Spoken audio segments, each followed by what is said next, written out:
coming tonight, and you will enjoy very much Taylor and Eric from the district tonight. I'm going to demo how to make the dough for it, and then as the night goes on, these things have to rest, proof, shape, and cook. So at the appropriate time, we'll show you the following step, and that's where we're going to start. So for our steam buns, first thing we want to do is we want to grab our water, and into our water we're going to bloom sugar, and we're going to bloom our yeast. And that just goes in, that's that. And then you're just gonna let it go low and slow for just a while. While that's going on, we're gonna gather up our flour.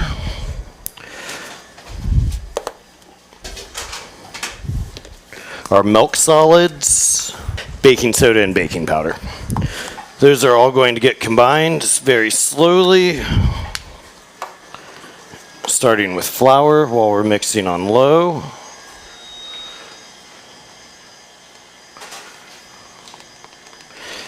For you guys that don't go to the restaurant, we make these every single day. A batch for us makes 61. That's 61 individual portions that take about 3 hours a day. So now our dry's in. Milk powder, super important. That's one of our emulsifying agents, which is going to keep our dough nice and soft and beautiful. And we're going to finish up with our bacon fat. And we're going to let this mix for about 8 minutes until we have a smooth and elastic dough. So pretty straightforward, pretty simple dough. It's shaggy at first, like all doughs. While that's going on, we're going to go ahead and start our pizza dough. We're going to keep all our doughs together. So the first thing you want to do is we weigh out our water. Everything's down to the gram. The recipe's in front of you. This is a scaled up version, just so you're aware. And what we're going to do is we're going to add our flour now. And this is going to go through what's called the autolyse portion. And what that means is just that the flour is hydrating. So it's going to look ugly. It's not going to look right. It's going to be kind of scary at first. And by the end, you'll see that a nice supple dough forms. So super, super fun. Everything we do at the restaurant is sourdough with the exception of our crackers and the steam buns that we're doing. As far as the fermentation for our steam buns that we're doing this evening, our mustard's fermented with beer. We love beer. Beer, obviously fermented, but our mustard takes about 2 weeks to make. I like to let it go for 2 weeks. It's typically ready after about a week, though. You're essentially just letting it sit, and you want lactic acidic bacteria to build up, which is going to give you a refreshing tartness that you have to be very gentle with. Otherwise, you're going to end up with off flavors and all that fun stuff. So just really massage it in, get it mixed. It's going to be shaggy. And then we're going to set this off to the side and let it do its thing. All right, see how that's knocking? That's what we want.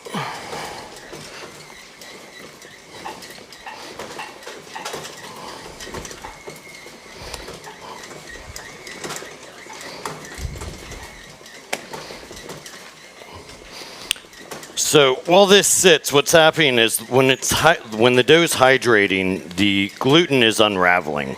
It's bound up like a coil currently, but as it relaxes with the water, it stretches out. And this is what your dough should look like after your first mix. Now, we're going to let that sit, and once that's done, we're going to we'll add our starter, our sourdough starter, and our salt. Now we have to be careful when we add our salt because the salt will kill your natural yeast, which is very unfortunate, and we've come very close to doing it several times. And so, now that that's done, this is our steam bun dough. See that it's slightly elastic. I'm just going to knead it just a bit to get it to where it needs to be. And really, you just want to feel the dough, and you'll know that it's soft. You'll know that it's got a nice surface tension on it, so when you're shaping it into this ball, it's not going to tear at the top, which is very important. If it starts to tear at the top, you're going to end up with steam buns that don't leaven properly, because when you go through your next your secondary fermentation, your balls will actually rip, which is funny if you think about it.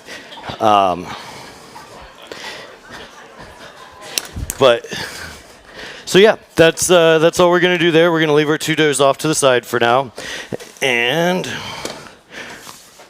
we are going to talk about mustard. So we used a double kolsch for our mustard.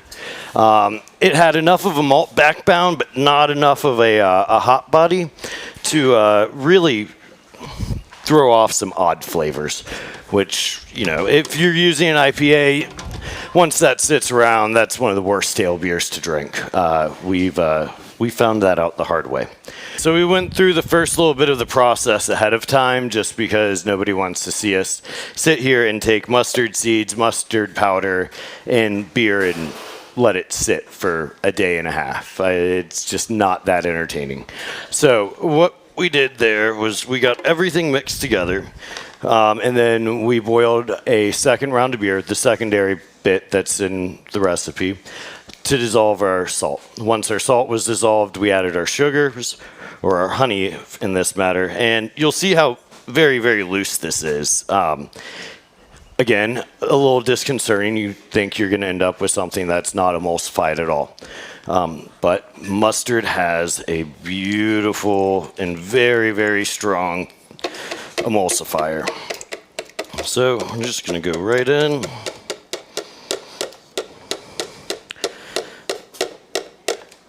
And we're in. And all we're going to do was we're going to blend. And then once we blend, we're going to let it sit again for a week.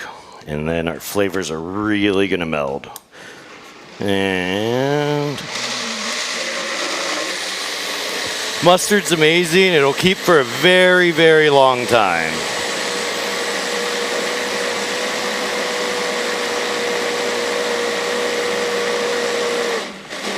Now, personally, I like my mustard chunky, so I don't go the entire way with it. I mean, if you like, you can absolutely keep it smooth, but I do like the little pops.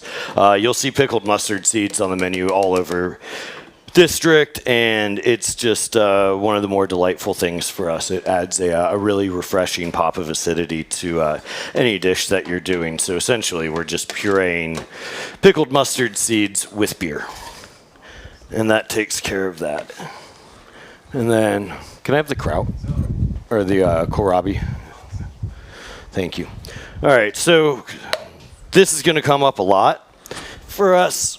Now, we know that we have 97 grams of kohlrabi that have been processed. At work, we used the grater here. We did it by hand. You're going to end up with the same result. It just depends on how well you like your kraut processed. So we're going to add 2%. And we just did the simple math, and calculator app works great. And then 2%. And then you just add your salt, you mix it up, and after about 3 to 4 days, you'll get something like this. We have light discoloration on the top of this. And this is just coming from basic oxidation. It's only happening on the top layer.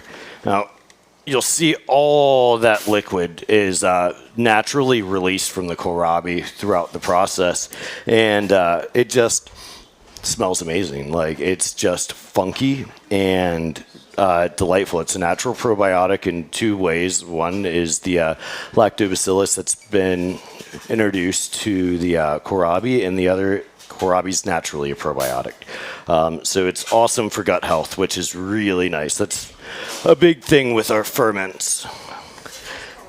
Kohlrabi is a vegetable that Diane grows here at the farm. I apologize, I processed all of it. No, ma'am, it is a rhizome.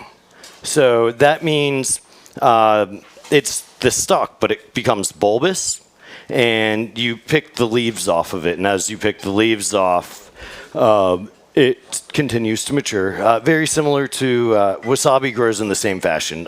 It's a rhizome. It's not actually a root. So it is above ground, which I think is kind of cool. Everyone thinks wasabi is a root like horseradish, but it's not. It's actually a rhizome. Fun fact. But yeah, so the last bit of our steam bun is our lacto pickle. Cool guys that really got us into all of this is Rene Redzeppeli. He wrote the Noma Guide to Fermentation, and one of the best things that we were able to take away from him involves waste while doing this, because you know that you need a 2% water brine, and that's by weight. Now you can make a bunch of brine, and then what are you going to do? You're going to throw the water away. You're going to throw the salt away because you're not filling up your containers. So what we do now is we fill our container with the vegetable or whatever we're fermenting, and then we fill it up with water. And that's after we tear our scale. And it fills up perfectly, and using, again, 2%, that's how we know exactly how much salt to introduce into that amount of liquid, therefore zero waste. So all we do here is we'll just take this water and salt solution. These are gherkins, by the way. These were grown by Collab Farms, another farm that we work with. And so all we're going to do is we're going to bring our water and our salt to a boil. We're going to add our seasonings. Here we have fresh bay leaf, thyme. Dill seed is one of my favorite things to add to any pickle. I'm not a huge fan of fresh dill in my pickle.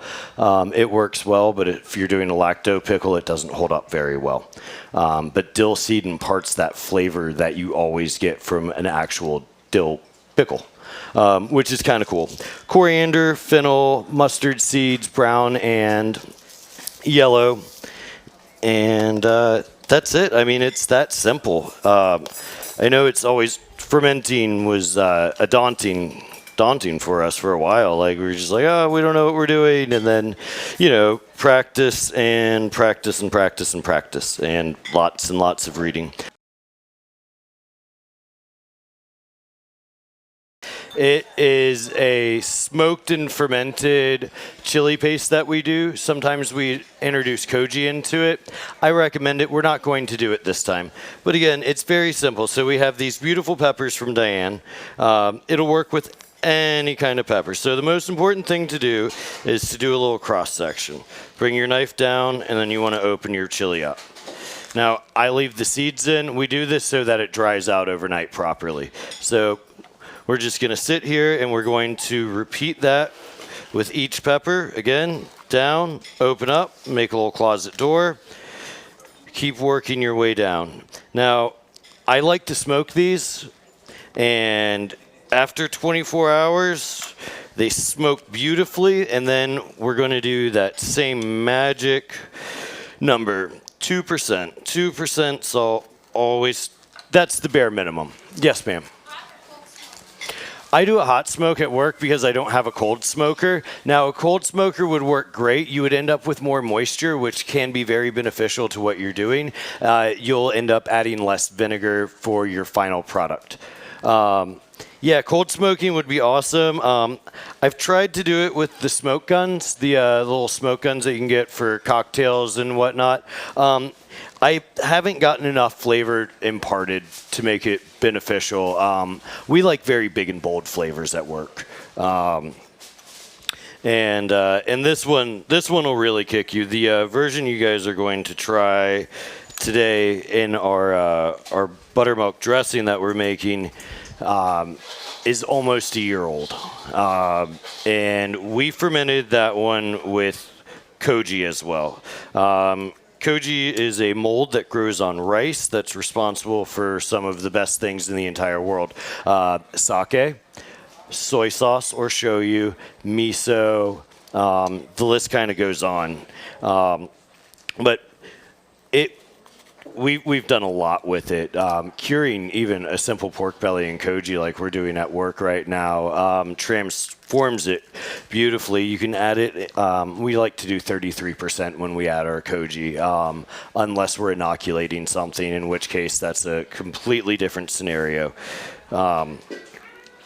We did chicken of the woods mushrooms for Chef Jason's birthday several years ago, and we inoculated our chicken of the woods with koji, and then pretty simple, nice 65 to 68 degrees, fresh koji, let it go. It'll take over. It'll become like a white mold, a white powder. It is a mold. And then we confit the chicken of the woods. Chicken of the woods is, you can find them in Florida all over the place. They're a shelf mushroom. Keep an eye out. They grow on hardwoods. They're absolutely delightful. Google it. They don't have very many lookalikes like some mushrooms do. So, now we're going to do our thing. We're going to tear our scale out.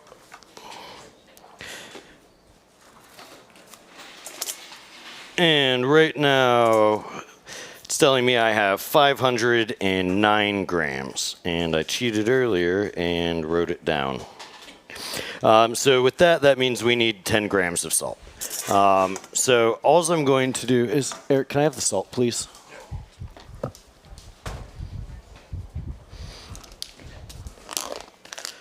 I'm going to use the top of my pint container. I know it doesn't seem like a lot of salt, but that's what we need. For all of these peppers. So not a lot, but we're just going to sprinkle it on. And what I like to do is put them into vacuum seal bags. And big fan of using these. These will keep everything out.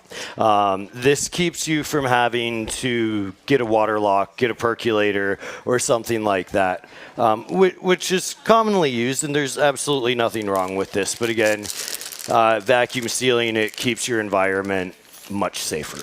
And we like to be safe when doing things that can go terribly wrong. So yeah, I mean, pretty simple. We just brought a home vac guy in at work. We have a big boy chamber sealer, but get everything nice and packed in. And then what's going to happen is over the next couple of days, this bag's going to expand, and that gas has to be purged. If the gas isn't purged, then you're going to end up with a rather large mess. We've had them explode before. Just if things are left unchecked, it'll happen.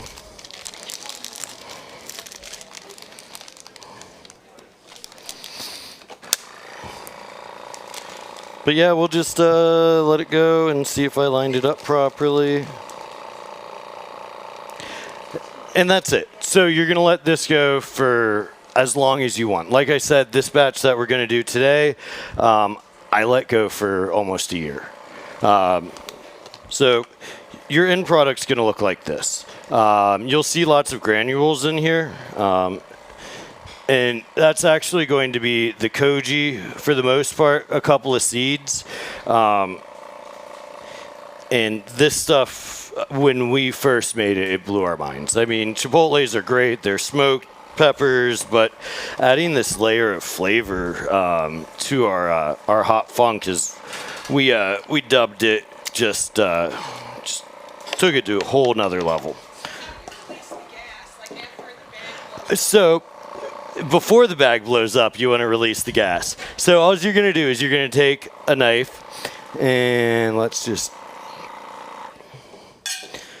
we're going to go, so it seals, right? And as high as you possibly can, all you're going to do is you're going to take the tip of your knife, you're going to make a little perforation, and then you're just going to decant the gas, just kind of smash it up a little bit, and then you're going to reseal it exactly like you had before.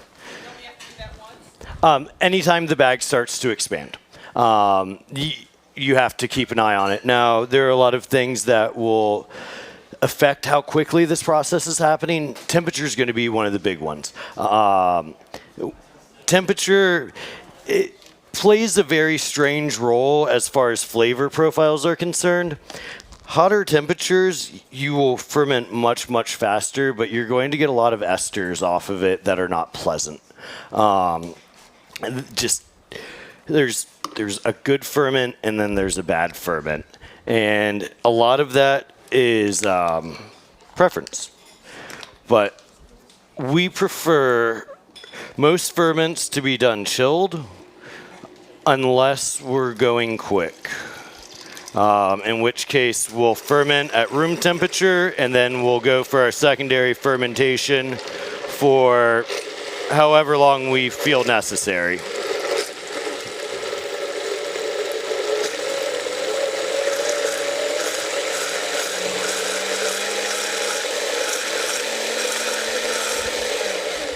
And that is us adding rice wine vinegar to our hot funk.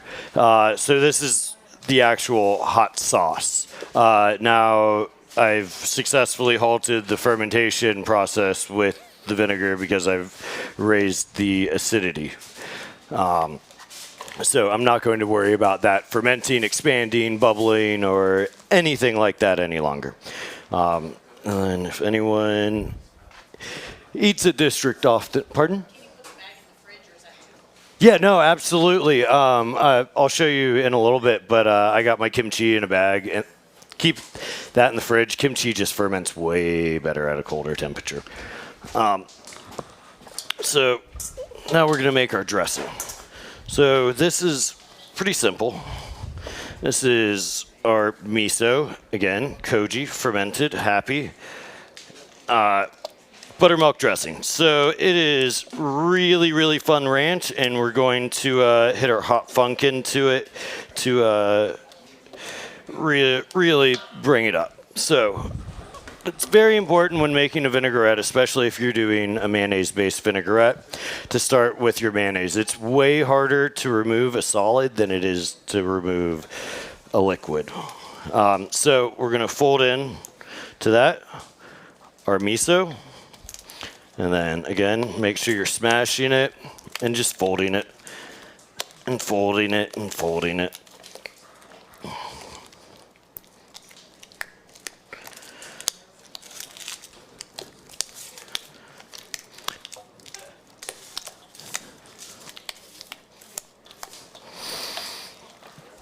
All right, so now that we've got that in, we want to add our rice wine vinegar. And we're going to, again, slowly incorporate. This is everyone's favorite thing to get at work.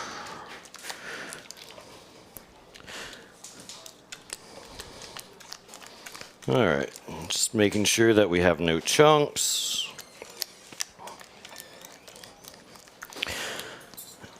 Again, make sure you're always going around the bowl and smoothing.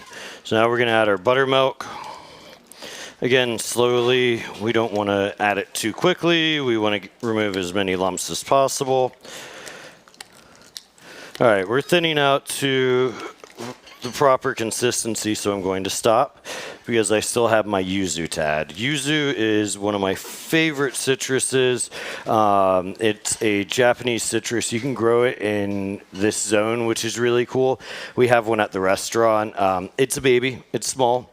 But, hopefully in about 2 years it'll start producing. Yuzu, you can get so many amazing yuzu products. One of our favorites is yuzu koshu, which is a fermented chili and yuzu paste.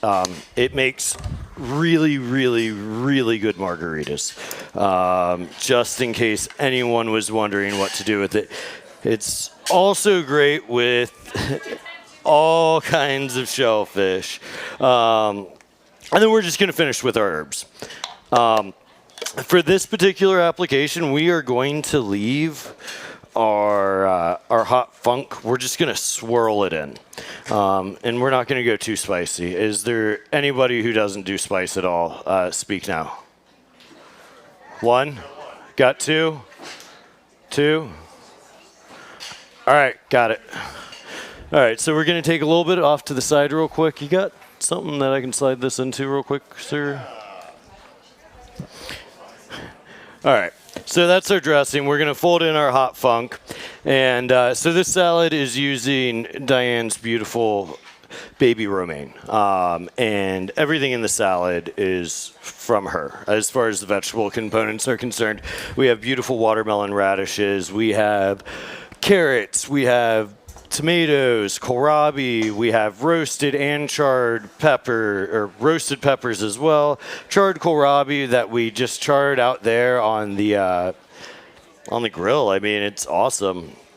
But yeah, so we're gonna go ahead and get this plated up, and we're finishing it off with sourdough croutons. Cool. Ready to go?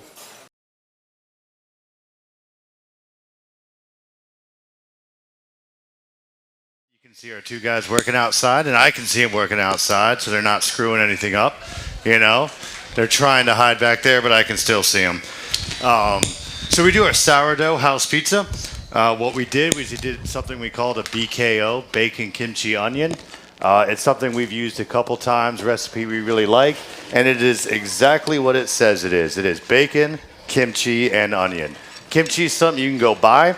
It's also something, it's that kind of lacto ferment you can make at your house. You can make kimchi with pretty much anything, several different types you can do. We're going to use chard on this one right here. Taylor behind me is going to make a slurry for it. So what we're going to do is we're going to clean everything. You're going to make sure whenever you do any type of ferment that you're always using a fresh something. It can't be, some people think, hey, it's fermenting, it's old. That's not true. If you use something old, you can get a lot of bad stuff. You hit on that bad ferment earlier, and it'll taste bad, and it ain't bad for you. So, as far as how small you want to go, I like to keep things whole, and you can break it down later. That gives you the option. If you cut everything down in the beginning, you can't make anything bigger than that. So he's got the slurry going behind us. So what we're going to do is we're going to mix everything together. Once again, we're going to use our vacuum sealer. You can use a glass jar, a crock, as long as it's weighted down and everything is submerged. There are a lot of different variations of this. I mean, you have sauerkraut, things like that. You know, it's pickled fermented cabbage. A lot of different cultures do the same thing. They all somehow found it out all on their own. So we're going to get that going. We did our pizza dough right here. This, as Diane knows, it's a lot of effort to go. All right, so we got the premix in there. We're going to add our mother right here. This is something that we have had for quite some time. I think the guys at our last pizza class, you guys remember this. Something we got to feed every single day. And when you feed it, you just dump it and you add more flour mixture. That's really on you, whatever you want to do. But we got everything weighed out right here. As he gets that slurry together, we got our other ingredients for the cabbage right here. All right, slurry's ready. Mind getting that together? All right, Taylor's going to get the slurry, everything together. Going to get it vac sealed. I'm just going to beat this dough up. If you want to continue on with that, I'll just beat this up. That is not the easiest thing to do with gloves. I'm just going to throw that out there. I prefer hands with that one. Okay, so now we have our rice flour, with our toasted rice flour, glutinous rice flour together. We have our gochugaru, which is our chili flake. And really what we're doing now is we're making a paste. It's literally a paste. So we're going to take that. I'm just going to do a quick rough chop on our apple. This recipe is different than most. This particular one is a vegan kimchi. This is adapted from a really cool dude named Jeremy Fox. He has an amazing restaurant. It's a plant-based restaurant. It's not vegan, but plant-based restaurant out in California. He is well worth just checking out. His book on vegetables as a world of knowledge. It uses everything from kohlrabi to Crohn's. It is everything. All right, so now we're gonna just clean up our ginger real quick.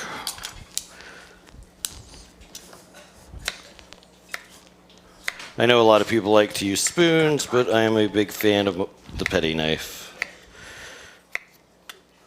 Our second fold on our pizza dough, technically second fold on our pizza dough. We have one more to go this evening. All right, that is good for our ginger. And sugar, kosher salt. All right, our sugar.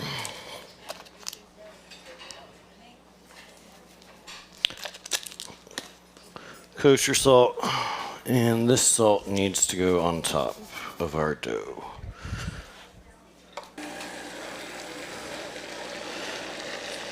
All right.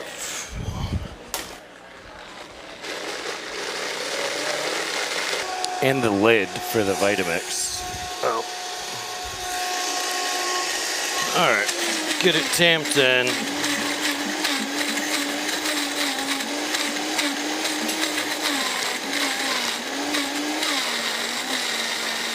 All right, nice and smooth.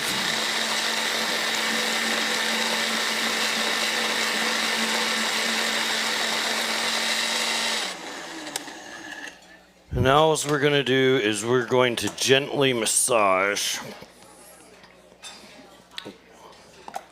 Can I get gloves?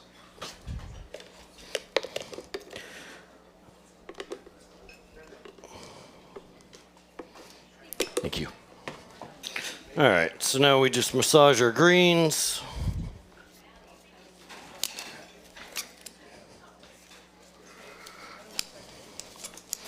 And really, you're just looking to coat nicely. So I always reserve a little bit just in case I need it later on.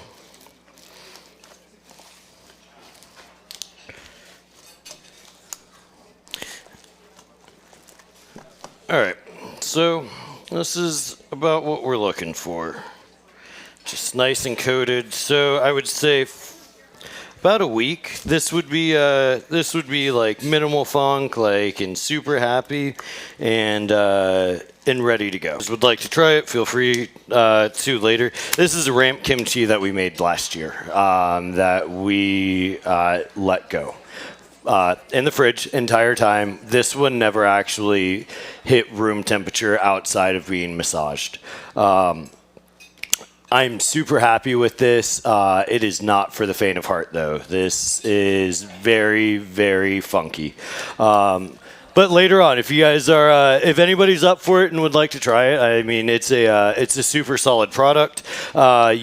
Using the same recipe. The toasted glutinous rice flour adds this amazing level to the kimchi production, and it's left out of a lot of recipes. Almost every other recipe that I've read and practiced with. But yeah, Jeremy Fox unlocked it, and it does add a little bit of a texture to it, a little more than, just using your chili flake and all that good stuff. Not super traditional, but I think it's super solid. But yeah, I mean, BKO is one of those things that we absolutely love. So I'm just going to move this off to the side. We've doubled in size over here, as you guys can see. Get rid of this. And these are our steam buns. So all we're going to do is we're just going to take our paring knife and we're going to portion out. I do 37 grams at the restaurant. That's what you guys had today. But honestly, for home, I'll just kind of grab little bits of dough. Drop them. And then all I'm going to do is take my hands, just like I would form a ball of pizza, roll it out, throw it on the ground, start over again, and then use the ball of my hand to work it around. And then you end up with these perfect little round guys. So then we let those sit for another 30 minutes or so, and then we'll roll them out. Then we'll let them sit for another 30 minutes or so, and then we'll visit them again with a rolling pin, a wine bottle, or whatever's clever, and some bacon fat, and a few of our favorite things: wine bottles and bacon fat. So that's it. So we're gonna go right into getting our salt incorporated into our pizza dough. So again, you're just gonna do the same thing. You're just picking up and folding.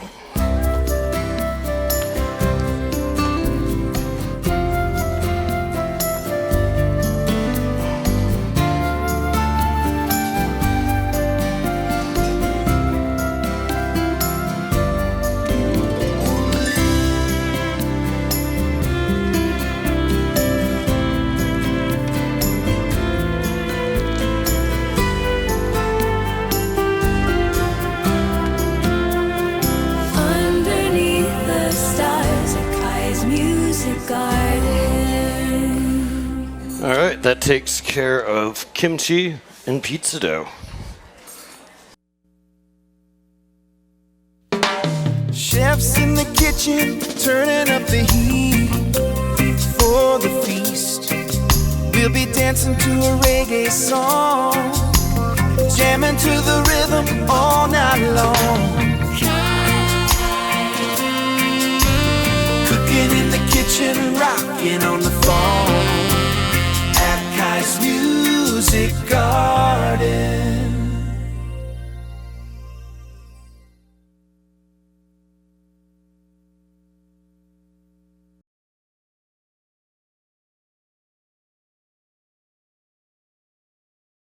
Move into dessert.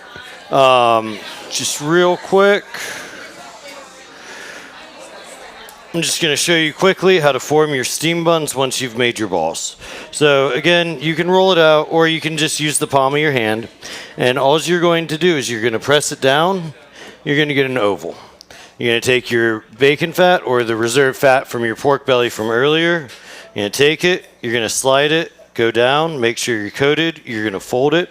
Then you're going to grab a little square of parchment and drop it. Roll your chopstick out, be very gentle with it, and we're going to go through this same process again.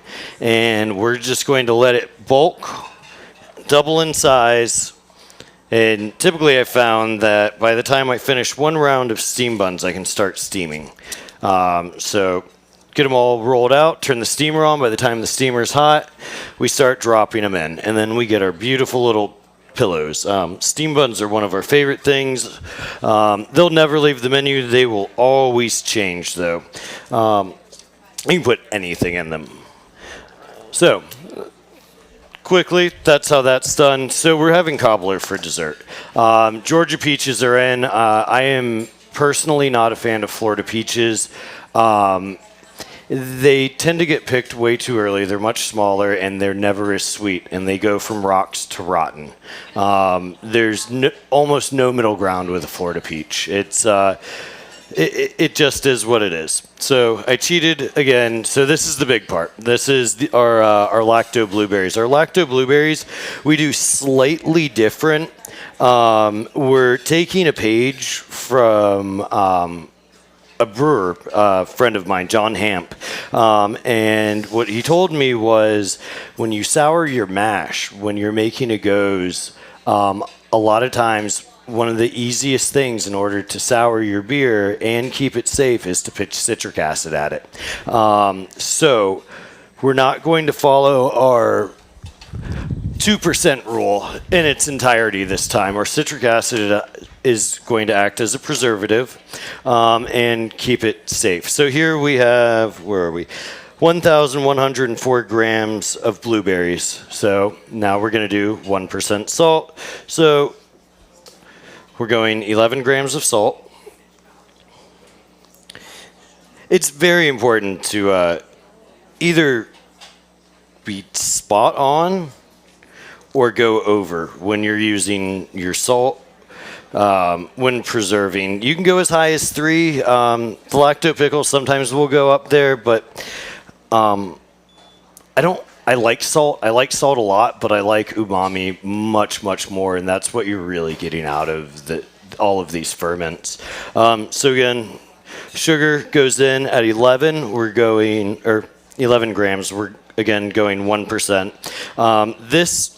By adding sugar, what we're doing is we're speeding up the process of fermentation. We're giving all of that yeast that's naturally occurring something to eat much faster. Yes, there are lots of sugars in the blueberries, but it just speeds it up and it keeps off flavors from being there. We do ferment this at room temperature because it is a quick ferment. So we're going 1.5% for citric acid. That means we need 17 grams. And all we're going to do is, again, we're just going to take these. We're going to mix them all up very well. And we're going to vacuum. Again, I just love using the vacuum sealer. And what that's going to do is you're going to get tons and tons of liquid.